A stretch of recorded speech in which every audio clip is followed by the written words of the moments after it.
coaching because Yeah.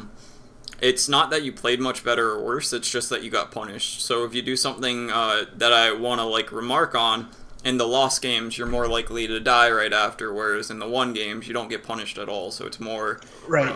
it's more So, clear that what you're doing wrong is actually wrong in the lost okay. games. But if you have a good win that has like a compelling reason to do it, then I'm definitely fine with doing a win. Okay. So one of the games is unranked. I played with my friend, but it's well, let's do the ranked one first. Actually, it's probably better. The one on January 12th, the Dazzle game at 10 p.m. Um, I don't see one on the 12th. Is it the '06? Is it 10:06? Yeah, Okay. make your. We have a time zone difference, so for me it's shown as the Oh, 13th. okay. And you were It's a loss. yeah, it was a Dazzle and it was 39 minutes. Yeah. Okay. Or let me double check that. Sorry. No, you're good. Yes, that one. Yeah, Okay. that one. Um, so the first thing I want to point out is you guys have a ton more carries. Um, Yeah. so the first thing that I see with that is if we can go late game, we win the game. Um, Mhm. so with that, anything that you can build that's early game will help you do that better. Um, Okay. I don't mind your build. Maybe a 4 staff would have been better. I think I was building four staff. Yeah. Yeah, Instead of are you saying instead of the medallion. and Yeah. the medallion is fine because you want the armor. I think maybe trying to get better ults and getting a 4 staff or a glimmer cape first would have been better. Okay. And then flying out a lot of clarities to solve your mana problems. Um, that could have been better, but we'll see when we get in the game. Um, it's good that did you get that medallion because of the game, or is that I like a did. standard pickup? No, I got it because of the game. Okay, that's good. I tend to get because I usually I like getting medallion on heroes like Medusa and things like that. If I figure that the Medusa is kind of going to be frontlining a lot more in this match, Um, maybe the even thing with with Sven, Medusa, but you mean when you're with a Medusa? yeah. The thing with Medusa is so how her spell shield works. Mhm. Where is it? It's only 40% of the damage she takes is actually influenced by her armor.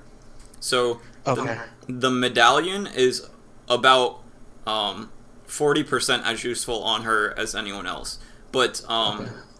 if you upgrade it to a solar crest, then it's actually really helpful for all of her thing because she gets the mischance and also. Yeah.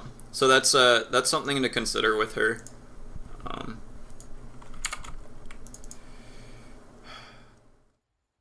um, I don't like that you have a branch. Branches do nothing as supports. Um, Okay. I would have rather I seen you get okay. a second ward and lose a clarity, and lose a Mhm. branch. Um, which is just kind of like it sucks because then you have like 45 gold or whatever. But Mhm. another ward is just so helpful, and it's something that you'll get away with now. But if you did this Mhm. in a 6K game, it's just you'll be hampering your team so much by doing it. Okay. By getting By skipping the second ward. Because what that okay. does in a higher level game is, let's say that this was like a better offlane hero. Uh-huh. Him having vision right here changes how he plays the entire laning phase for 6 or 7 minutes. Mhm. Because he can safely go up and safely back and not die and not take stupid trades and shit like that. But what you got instead, it's like he might not place it well. He might like do some stupid shit like place it here or something Mhm. when he doesn't need to. But in a higher level game, he'll place it here or like there or block a camp with it or something. And it'll fundamentally change how the lane goes. Um, but so imagine this is a 6K game and he actually uses it correctly. What you did instead was allow yourself to have 20 more health, 1 more damage, 10 more mana, and then be able to cast like 2 more spells in your laning phase. And wouldn't you agree having this vision for 7 minutes is much more impactful than you being able to throw out like another shadow wave or 2? Okay. Yeah. Does that all make sense? It does, yeah. Okay. And that's something that like this might like actually be correct for the level of games you're in, but it's one of those things where when you have all of these mistakes, or all of these things that you're not getting punished for at your level, but you will when you go up, when you have all of these, that's kind of what causes you to plateau. You're used to being able to get away with one thing, even though it's not correct, and then you get to a level, and you're half getting punished for it, half not, and you don't really even realize that that's actually holding you back, if that makes sense. No, it does. Yeah. Okay. And here, I would have even rathered, if you're going to skip the ward, get a 3rd clarity, because you're going to use the clarities eventually no matter what, and you're probably going to use the branch also, but a clarity will be like, you cast 2 more of these and you might like save somebody or something. It's actually probably 3 of these, because clarity scale with your base, or your percent mana regen, so they're more like 5 mana per second, so it's like 250 mana on you. So that's about, 2.5 of these.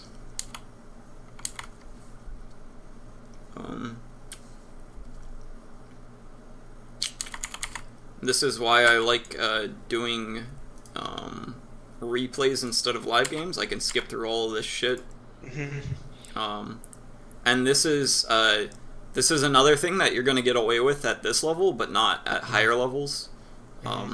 Because like in a higher level game like this, these 2 aren't really doing anything, so they'll be watching bottom and see if anyone pops up with a ward or something.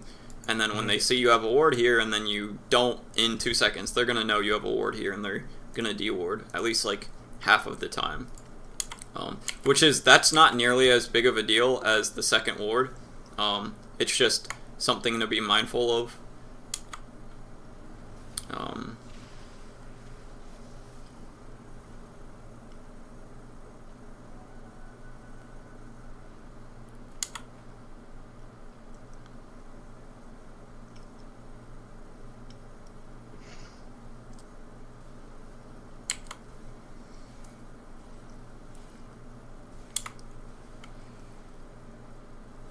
And this is another thing that it's not really too bad when it happens right here, but it can be a lot worse.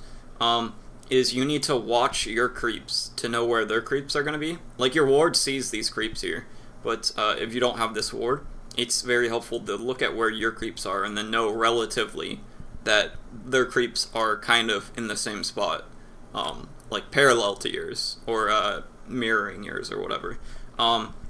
So when you know that, can you hear me? Hello?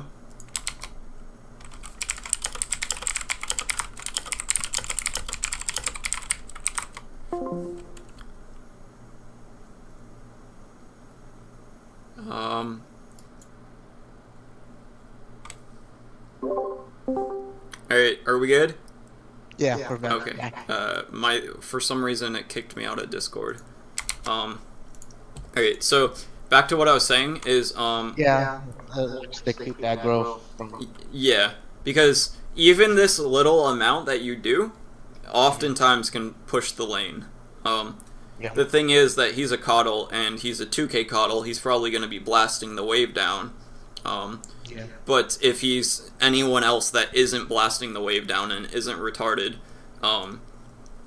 when you do this, even pulling this range creep will push the lane, because this guy does 50% more damage than these guys just based off of him having piercing damage. So he's probably like 2/5 of the damage of the creep wave. So when you pull him away, even for 1 or 2 attacks, it's enough where if your equilibrium wasn't perfect before, it will ruin it a lot. And like this is like, if we watch here, this is actually a really good one. Um, if we count how many times your range creep attacks, when the other one could be, like the other one would be attacking like right now. So 1, 2, 3, 4, 5, 6, 7, 8, 9, 10, 11, 12. Okay, about 12 hits from this guy before this guy starts attacking. So what you did right there was about 30 times 12. So a little bit 350, 400 damage to the creep wave.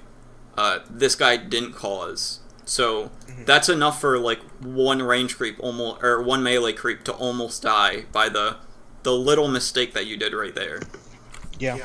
So this is a really good example of it probably, when this happened, you probably didn't think too much of it, right?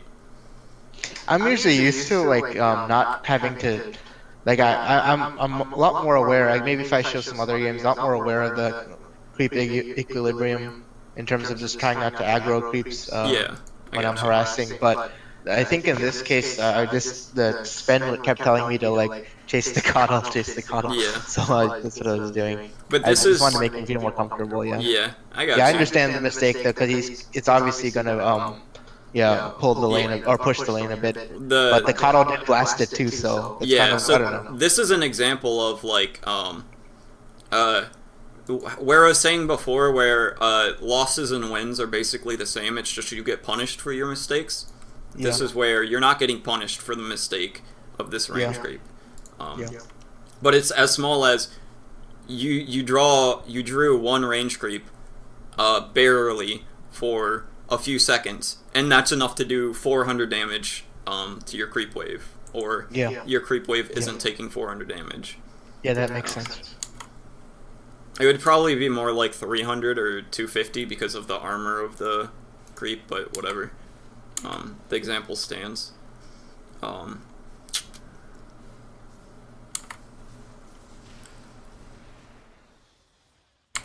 And the sooner you cast your Q, the better. Because it refreshes with every attack, so you have your level 2 for 1 Mississippi 2. You miss about like probably 7 or 8 seconds of this, which is like one more auto attack you missed. And the slow on it too, which is another small thing, but small things add up. Like this Magnus would be about probably 100 less health right now, which means that if he comes up and he gets Fen stunned, he's dead instead of living with 100 health or whatever. And that's what feels bad. You were trying to play with Darth Spirit, but he was like, nah, I want to keep my invis. Here I would be healing my Sven. With him outside of the creep wave, both of you want health, and you have a lot of mana, but you don't have any health regen. So the only way that you're going to heal back up is through actually healing, and he's also low. So this is, you could very easily capitalize on this. And now it's just kind of like you can't anymore. Because it's not too often that your carry is away from creeps. So if he goes up for a last hit now and you heal him, you're going to push the creep wave. And this might sound like anal or whatever, but all these small things are actually really important.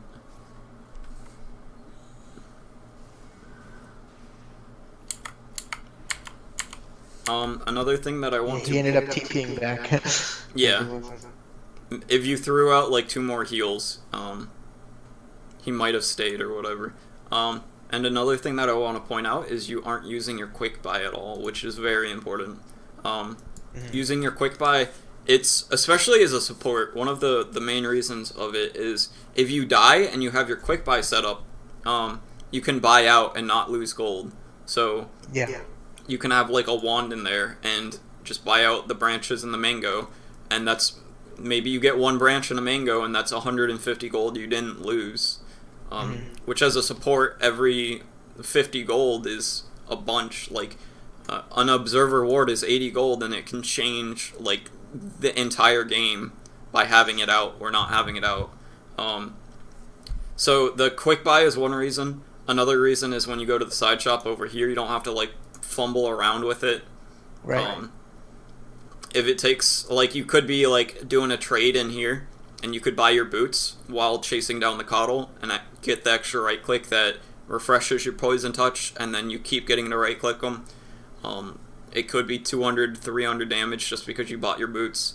And then the most important, depending on the role you play, is it makes you think about what the laning phase is going to be like, and it makes you it makes you predict your laning phase and then build accordingly. So you might have wanted to get a wand before your boots if you thought that they were going to be spamming Shockwave, Empower, and Chakra Magic and Illuminate, because all that this lane is a it's basically getting harassed and then sustaining through it. Would you agree? Yeah. So the 200 gold is a lot better. Like, you might be able to run out of Illuminate with the boots, but if you have a wand, you might be able to throw out an extra heal every minute or so, and that heal will heal you and your Sven. And if you have the whole, if you get like 5 charges or whatever, you get 75 mana, you get 75 health, you get an extra heal, so that's an extra 80 or 100 health, and your Sven also gets that. So just by having a wand, every 5 spells, you can get like 200 health for yourself and 100 health for your Sven. And that's huge, because that's around 3 health per second for you per minute, and that's around 1.5 for him. And that can change how the lane goes. Okay. But these are the type of things that, if you build up your quick buy beforehand, in the first minute and a half of the game before the bounty runes spawn, you can predict what the laning phase is going to be like, what you need to counter it, and then if you make the predictions and they're wrong, or like the one doesn't actually help you, you can learn from it there, and then it'll help with your later game. So it gets you into the habit of thinking a lot more. Okay.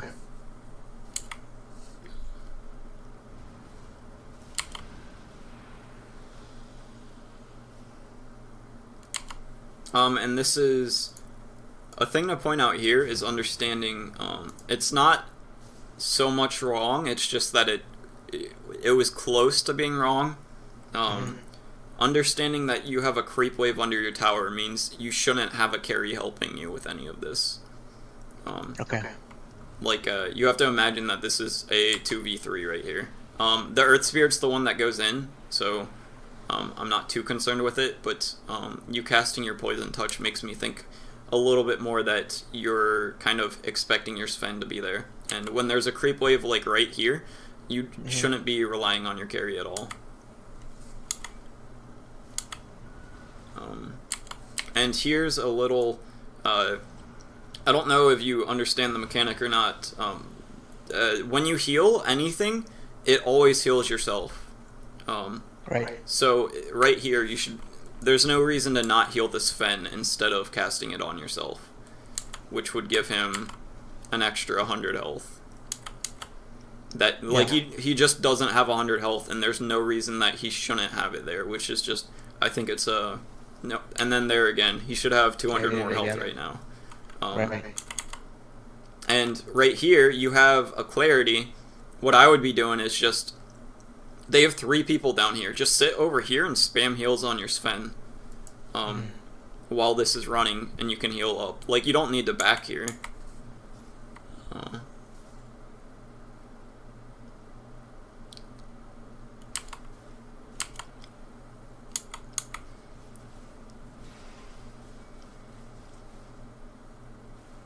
And here it's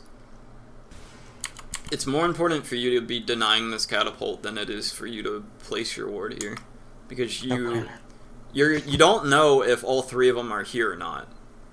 So like, you could be lifted and then pulled back and then skewered under and then illuminated by a Rubik that's like right here. So Rubik is bottom. Okay. he just showed up here. You didn't know that he was here until like a quarter second ago. So that's something that could have happened, and getting this ward out is fine, but it's a lot safer to deny this catapult and just do this when it's safer to do it. So it was like it was a percentage play where that was risky when you didn't need to take a risk. And then I don't know what the fuck this guy is doing.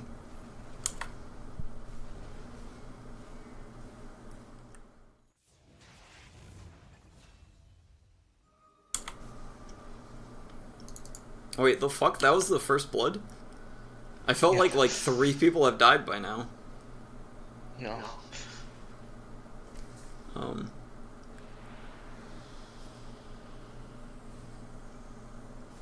Lol.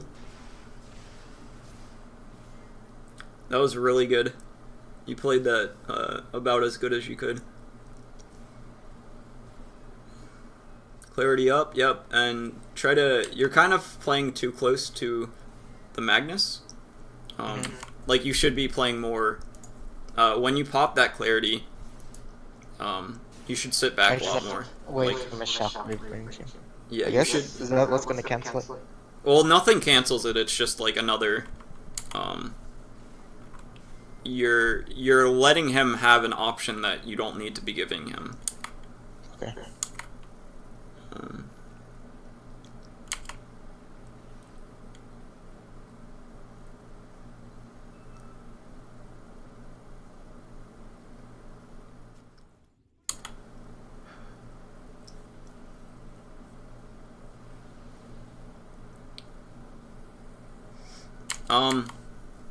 Yeah, I guess that's fine. I was gonna say you should go for the other bounty rune, but you don't have a TP, so they can kill you.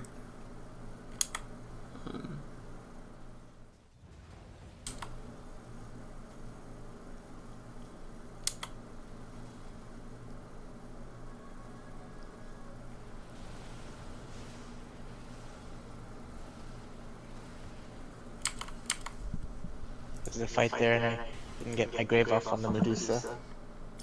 Yeah, but I want to talk about it more than that.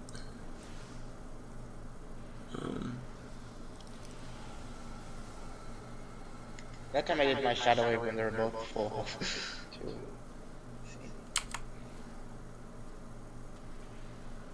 Okay, there's not too much to talk about with that, actually. Okay. That was just kind of like understanding your it was just a positioning mistake, and all positioning is staying as far out while still being able to be helpful. Right. So that was either when you were right here and she was right here, and then you turned around to grave. It was either you needed to be right here if you were committed to graving her, or you should have been like over here if you thought that the grave wasn't gonna work.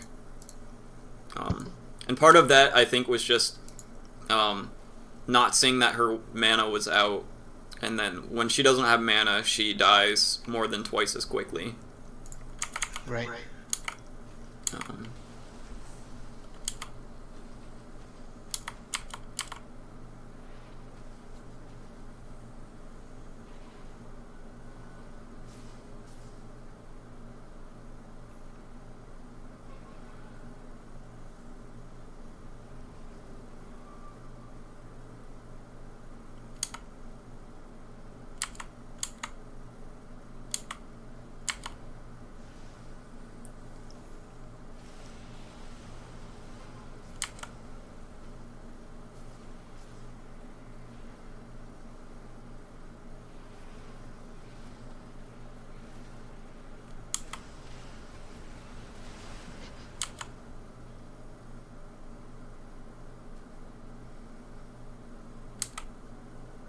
Not too much to comment on there.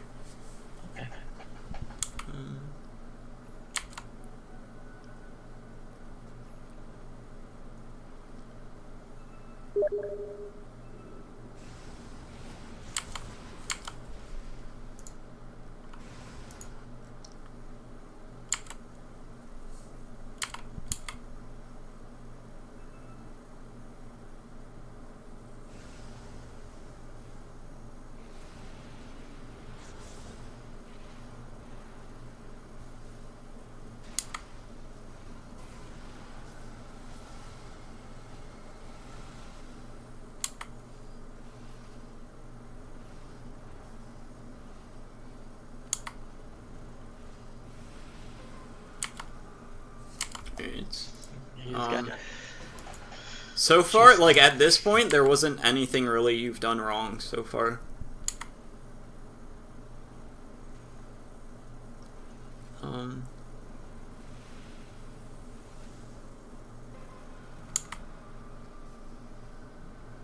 Yeah, I'm not too upset about any of that really. Okay.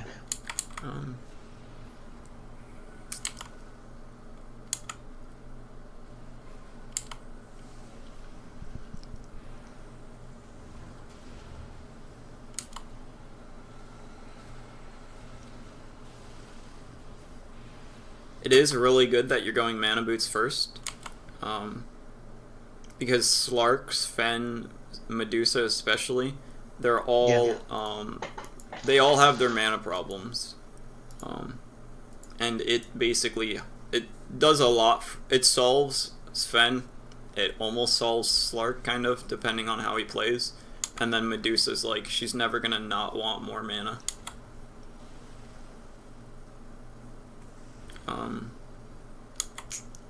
Small things like you're healing after the team runs away from the creep wave. Like I like that you heal here. Yeah, I should have healed. Yeah. Yeah, but if you healed right here, it would have got both of these guys, and then you wait a little bit. So that's 280 health. That's not between the Medusa and the Slark, which they get earned up. It doesn't matter. That Grave's like pointless. Or the ult. I mean. Another small thing is when you have an item that you want. There's two different things that I like to point out. Usually, like if you have a windlace and it's like essentially an item that's not big enough to bring out on its own. Does that make sense? Yeah. Like a small item that's I don't want to stop my Slark from getting a Yasha or finish a Shadow Blade for windlace. Small things like that you can just throw on the courier while he's sitting right here, and then when somebody else is using it, you could like if you needed a windlace, you could pick it up now, and all you would have done is made the courier go from here to here. And then another thing is, you really want your mana boots. Like, your whole team is desperate for some mana boots right now. If you send it here right now, you're saving a lot, kind of like the courier only going from here to here. You're only making the courier go from, like, this distance instead of all of this distance. And that's... You definitely should have done that here, because I think if you... If you put a clarity on the courier, kind of like the windlace, and then you put, you got the clarity right now, and then you sent the courier to go get your mana boots, would you agree you guys are fine to stay? Yeah. If you have a clarity and you mana boots your entire team, you guys are, like, good enough to stay. So that's, like, you guys are losing however long of map activity that it takes for you to get your mana and all that shit and be useful.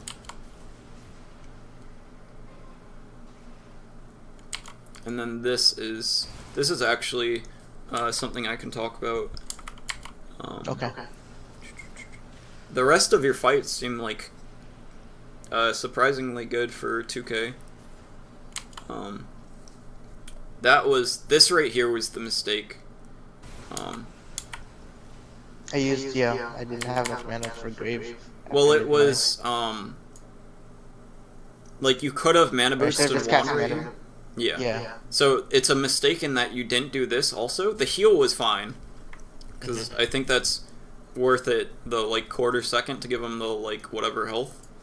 But then you didn't do this, and then you also kept running up, which is what killed you. Like, you shouldn't have ever been farther than this, because this is grave range. So, the few steps here, and then the few steps back, are what killed you here. It's a tiny little distance. Sure. So likely what probably happened was I was trying to grave him at this point, and instead of, realizing I didn't have any mana, I just kept moving towards my spin, Yeah. because I was frantically right-clicking him. Yeah, you I understand. I've had that happen. So what that would be is just more focus on resource management, I guess. Right. And if you realize that, oh shit, I only have 170 mana, I have to do something, or I can't heal him too. Yeah. And then the death is. Would you agree that you would have lived if If I wasn't that close, yeah. if you, like, from right here, you never took a step closer and you just turned around, Right. you would have lived, right? Right, yeah. I Okay. see that.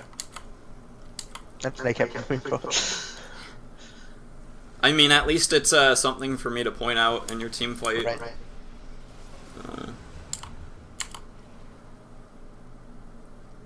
That was a big one, actually. We lost our lead there. And then you're not placing enough wards.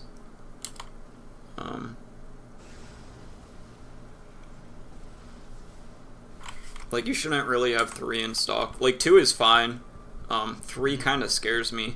Unless you're really close to a big item. Like, the chainmail's fine, because it makes you a lot tankier. To these two guys.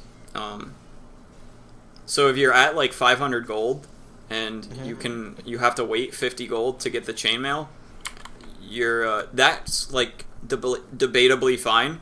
But your next 80 gold should immediately go to a ward. Because anytime that this goes to 4, it's just a waste of, a ward stops, like, refreshing. So, I think they go in stock every 3.5 minutes. So every minute of that is like a third of a ward you're just not going to have for the rest of the game.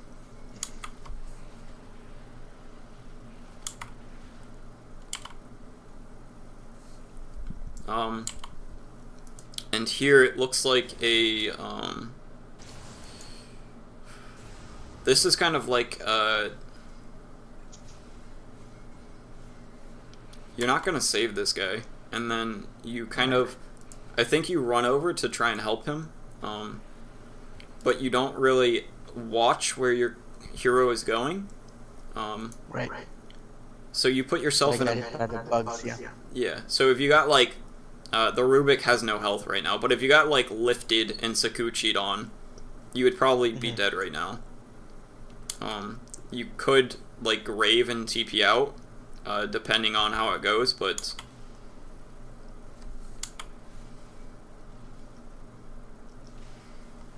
and at this point, I don't know why I didn't buy wards at this point. Yeah, I should have really bought at this point, your objective is just to sit behind whoever, and it's either the Sven or the Medusa you want to sit behind. And yeah, that's all you really do from here on out, or should be doing.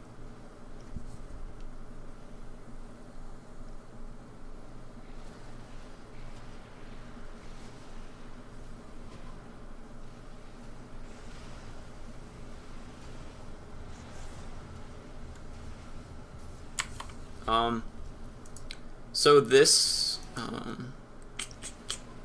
I probably would have, like, weaved a few seconds ago. Because, like, this weave here, it's only going to end up being, like, -5 armor during this fight. Whereas if you weaved before, it would only be a few targets, but it'd be, like, 15 armor.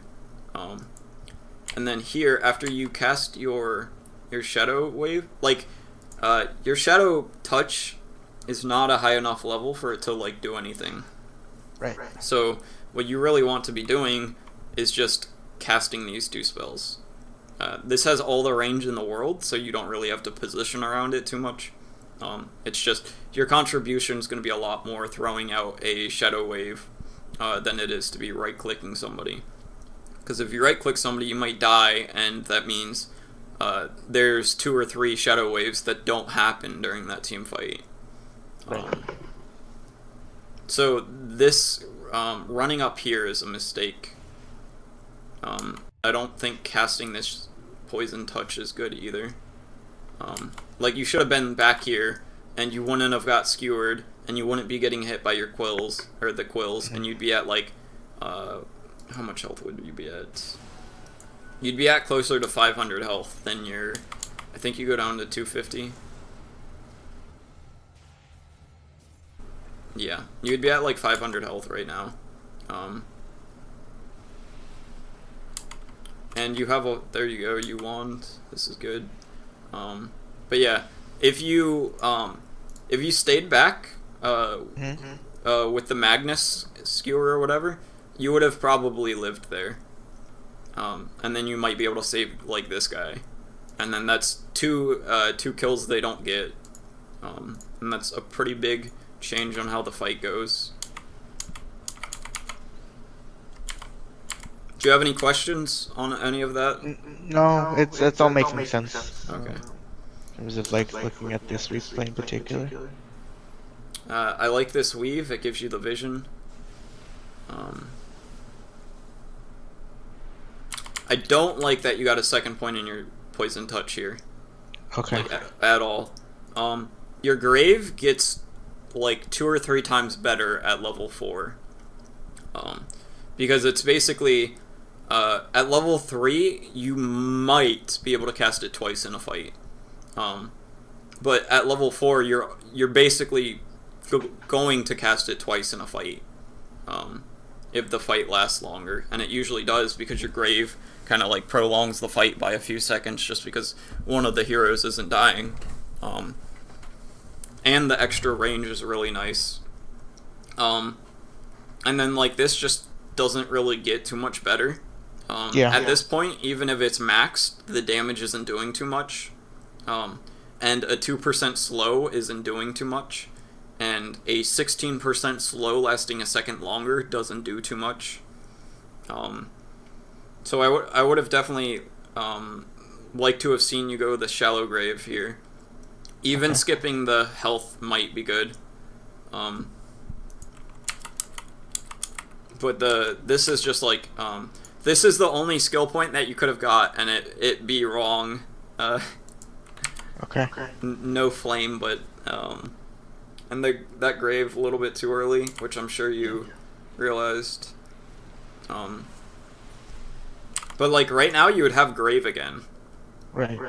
If I was, Yeah. Which is, it just points out how quickly this comes back up at level 4 as opposed to level 3.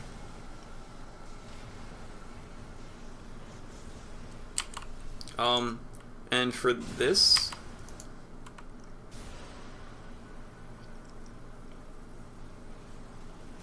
if you throw out your medallion on this Weaver, I think you guys might have actually killed them. Yeah. I'm pretty sure you kill him because he shouldn't have too much armor. Oh shit, yeah, he does. You would have been a lot closer. Enough to say that it's wrong to have not medallioned him. And then here, I would have rather seen you, I don't think you get the Medusa with the arcane boots, which is huge. Yeah. Do you? No. Because that on her is, whatever this is, it's almost double. It's like 2.5 times more effective on her. I forgot what the math is. But it's basically you're missing like a 300 heal on her by not hitting her with arcane boots. When you could have wanded first, and then mana'd her. At the very least, she would have like ran farther out when she got stunned. And then this is just kind of like, you're not allowed to run back in right here. This is way too far for you. And also, if you had your grave leveled up, you might have been able to get the Slark with it there, because they would have the extra 150 range. So there's a lot of things that happened in that fight, which is good, because the first ones were going too well for me. Made my job too hard. Okay.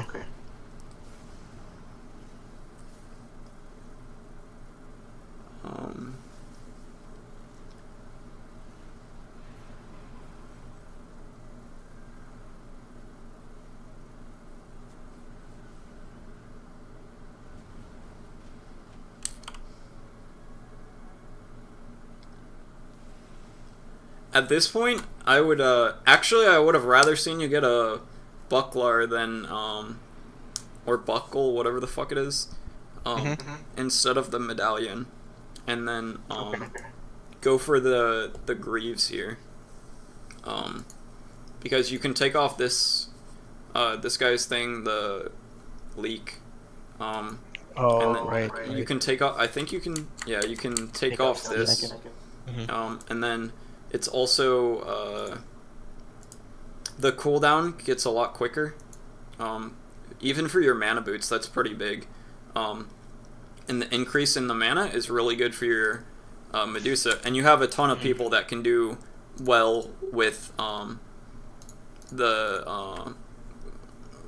like, if you only had the Medusa as a polarizing hero, and, like, nobody else really mattered, like a 4 protect 1 lineup, then mech isn't as good because it's really just healing the Everybody. one. Yeah.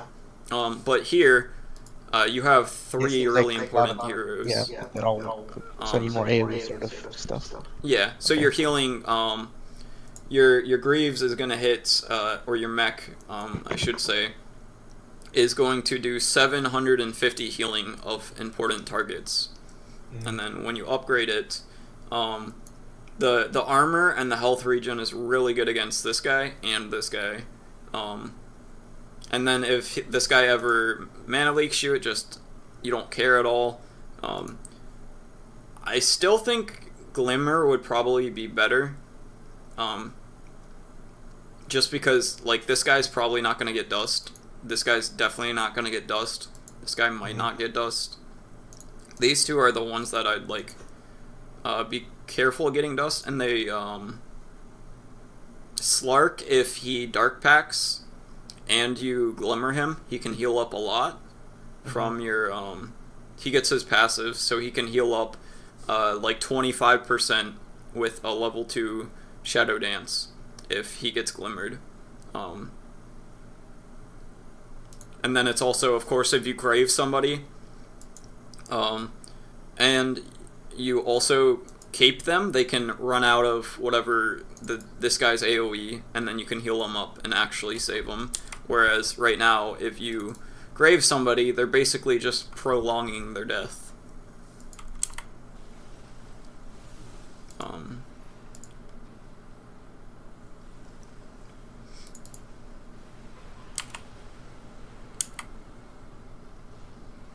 But at this point, with you having the medallion, like right there, your grave was just going to prolong her death. The glimmer also would have just done the same, but what I was saying is, with you having the medallion now, I would have liked to have seen you finish the Glimmer Cape instead of go for, or the Solar Crest instead of going for the Force Staff.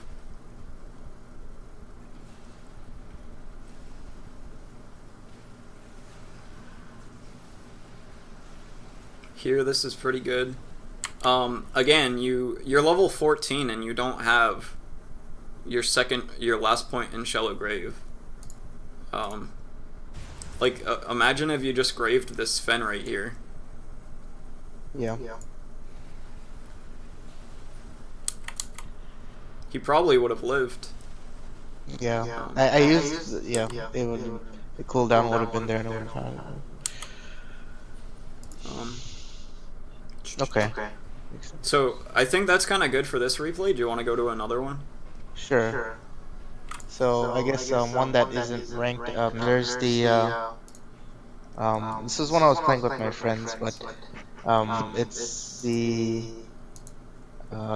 Witch Doctor game that's above it. So it's, yeah, that lost its Witch Doctor. This one? Go up. Is this it? Yes. Okay. Yes. So you go Force Staff.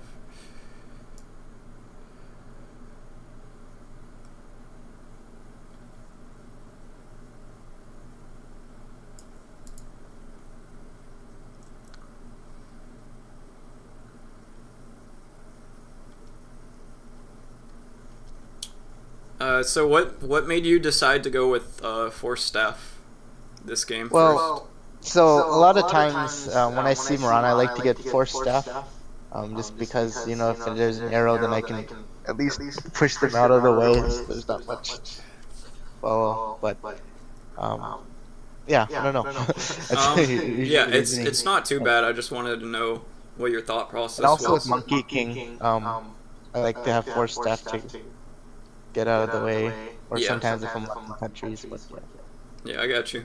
Another thing to consider with it is if the Spirit Breaker's charging, your Force Staff breaks his charge. oh, actually, I didn't know that. Yeah, Didn't it's know. pretty Like, fucking stupid.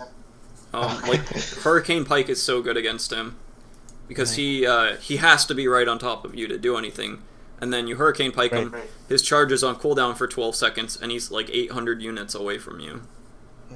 Yeah, I didn't know that the force staff actually breaks his charge.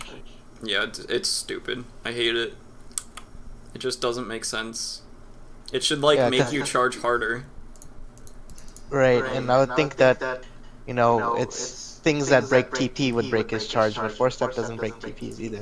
Yeah. So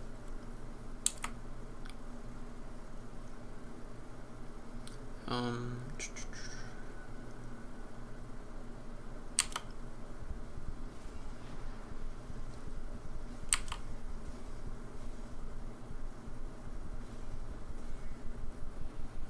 This is good. This is you're not doing this intentionally, but this is a good little thing to do. When your Okay. last creep dies off, just moving away from the creep wave completely for a few seconds to let it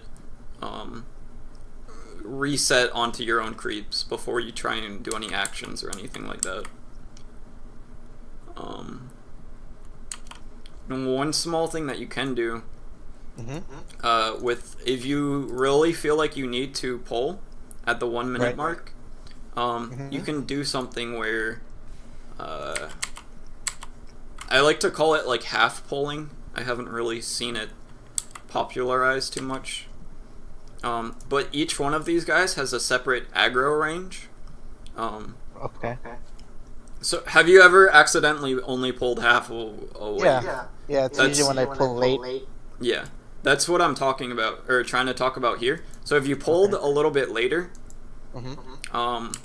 or if like right here you took, it's based off of if these guys are, I think it's 500 range for these guys, and then like 800 for this guy, and that is you taking damage inside of that range, or them seeing the enemy inside that range. Right. So like if you took a projectile right now, you would probably get this guy, Right. and none of the rest. So what you can do with that is you can pull like these two, and then these two will die off to these guys, and then these guys will die off quicker to these guys. So it has the same effect as a full pull, but it only requires half the creeps, or it requires this not being stacked. Okay. And it's just a little thing to keep in your arsenal. But this can be fine what you're doing if you want to pull it over here, because you have two supports, so this guy can't really contest you with that. Yeah. That was gonna pull through. Yeah. Okay. And then again, quick buy. It's something that you need to be doing every game. And I'm probably going to comment on that every single lesson until you start doing it. Sure. Of course, you can't like proactively or retrogradively or whatever the phrase is start using it, but it's good to cement it in. Here I would be I'd be running to the bounty rune right now. Okay. Because this guy, if you run there, you might miss like one or two of these last hits, but it ensures that this guy can't get it, which ends up being, I think it's fine here. Yeah, but it's just if he got it, that would have been like pretty meh.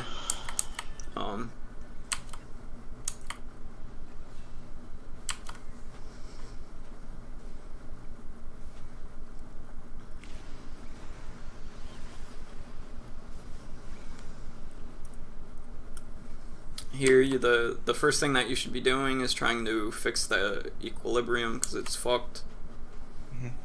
Which means you should have stacked the small camp probably here. Like your first thought, right when this guy dies, is we fucked up the creep equilibrium. How am I gonna fix it? And the best, safest way to do that is by stacking this, and you have time to get to it. Right. So that's just it's gonna mean if you do that consistently in the laning phase, this guy will end up getting his level 6 like a minute or two later. And when he gets his level 6, he has a lot more kill threat on your Sven. So if you can prolong his or delay his level 6, it allows you to be a lot more independent of your carry for longer.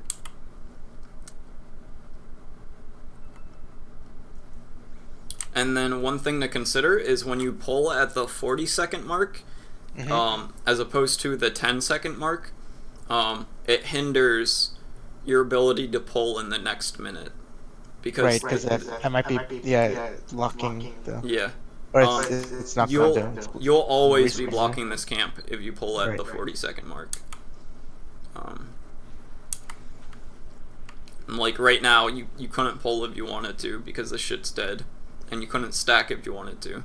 So it's better to play around the 10-second if you can than the 40-second.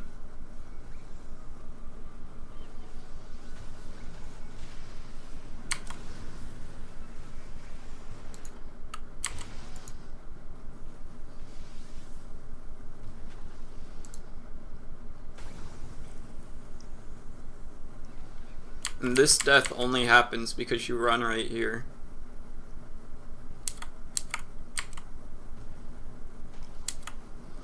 Of course you get like, you get charged and you don't know it, and then you also get blasted, and then killed by a creep, but, if you hadn't have ran down there, you wouldn't have died, and it's just kind of like, this guy's gonna slap, or clap you, do 175 damage, and then he's gonna crit you every time, so trading with him in melee range is almost never worth it. Unless, like, it's a 2v1 and him going in melee range means he's going into a bad position. At least, if he has his passive, that is.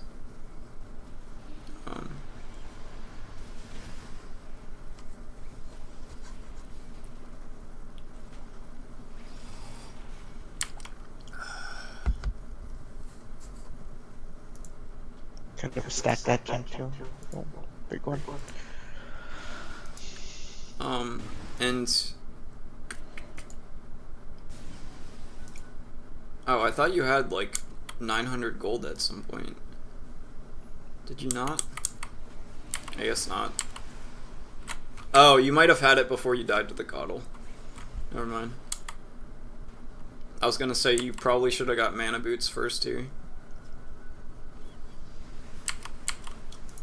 And then this was just, you didn't hold your coconut long enough. Right.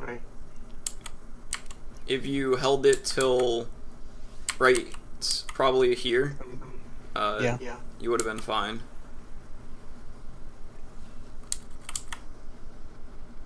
And then if you had quick buy, you could have bought out a small part of whatever, which is, how much gold was that actually? I want to point that out. 60, that was 100 gold you lost for no reason. Yeah. And that happens every single time you die. It was probably 70 gold the first time you died, so you're down 170 gold right now.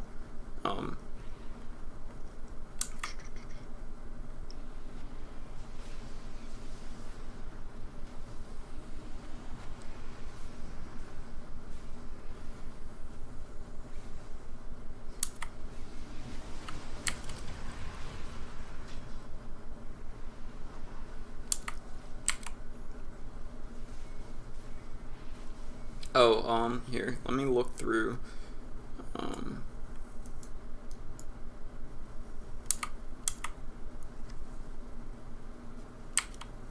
The thing that I'm looking at is Witch Doctor is amazing against Spirit Breakers that play too aggressively. Because, like, if they dive your mid, they're usually, like, under the tower when you do it, and if you can get a coconut on a Spirit Breaker under the tower, that means he's stuck there for 2 seconds, and it's a very easy way for you to, kill him early and then kind of, like, shut him down.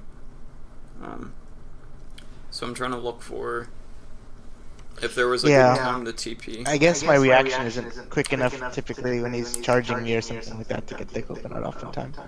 But I understand if he's like, just underneath the tower, or charging someone underneath the tower.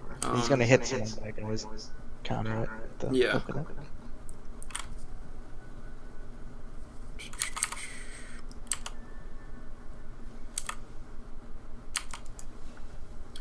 You couldn't have done anything there, I don't think.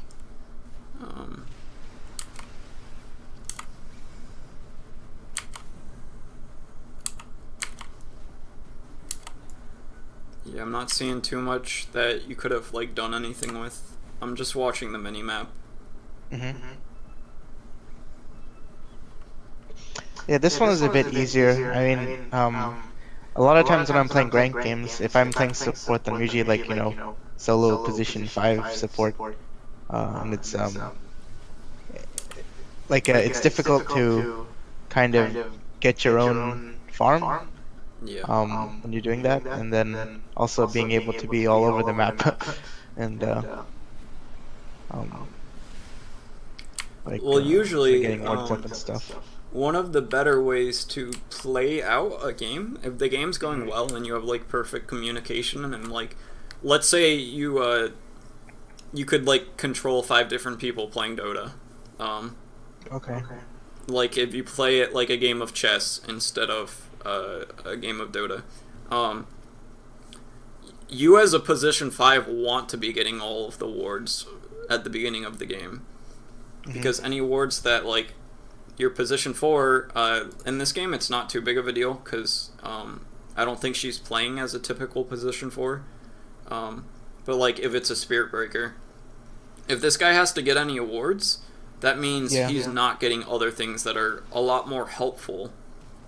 Like, this would be a good time for you to TP. I think. Let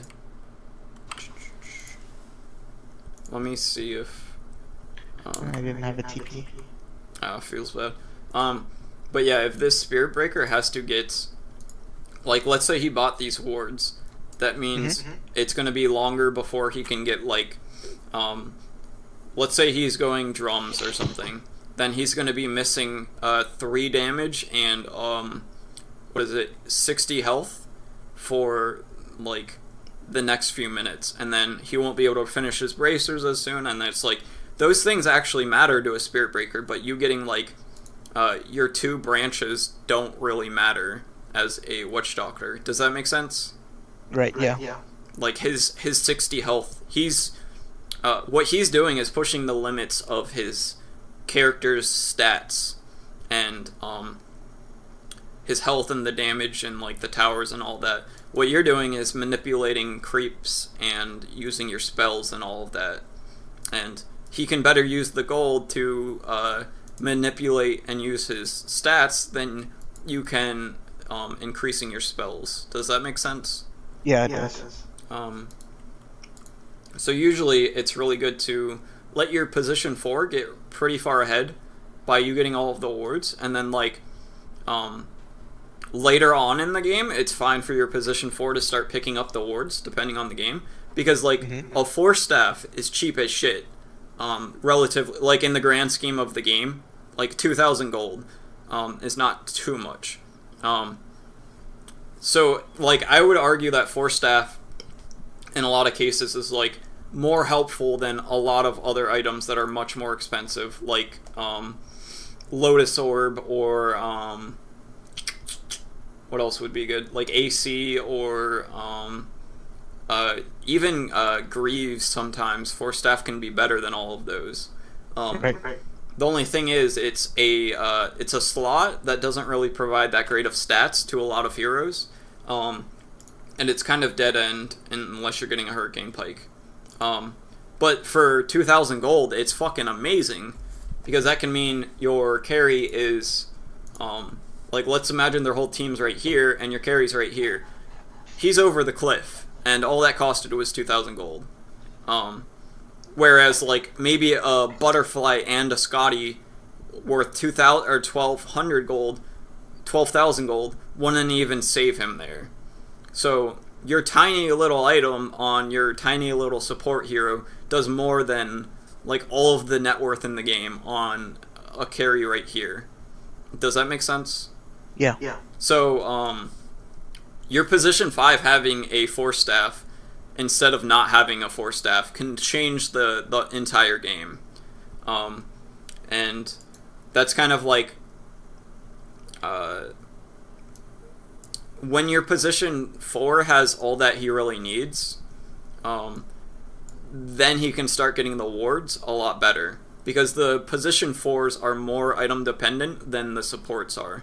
Like, a support doesn't need a Force Staff, but a Spirit Breaker does need some items, or he's just going to charge in and die. So if something... Go ahead. Spirit Breaker. So the Spirit Breaker is, I guess the Spirit Breaker is playing position 4 on the other team. I don't know if the Coddle is buying wards and stuff. I'm not sure. In this game should be the Coddle is the position 5. But it looks like it wasn't. Yeah. Okay.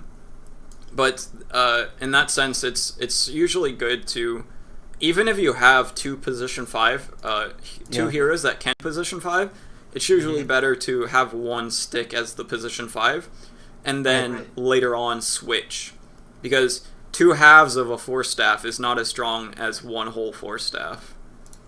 Right. So you can, like, the Dark Willow can get her Force Staff, and then pick up all the wards, and you get your Force Staff, and that means instead of getting 2 Force Staffs at 20 minutes, you have one at 15 and then the other at 20 minutes.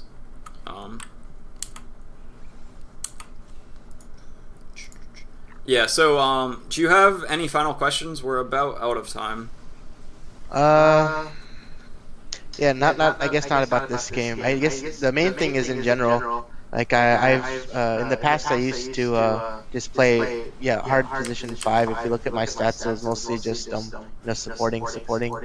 But then I found that the games go pretty long, like past 45 minutes, and then eventually the other team that tends to have play less of a hard support and more just they play these sort of non-traditional supports just because they have to. Tend to just win the game later. So I always struggle trying to win games early when I'm playing either as a solo support or like I don't know if it's like if it's just something too difficult to do because you don't have that kind of coordination as you do in other higher MMR games. I think the answer to what you're going down is, imagine if PPD was playing the position 5.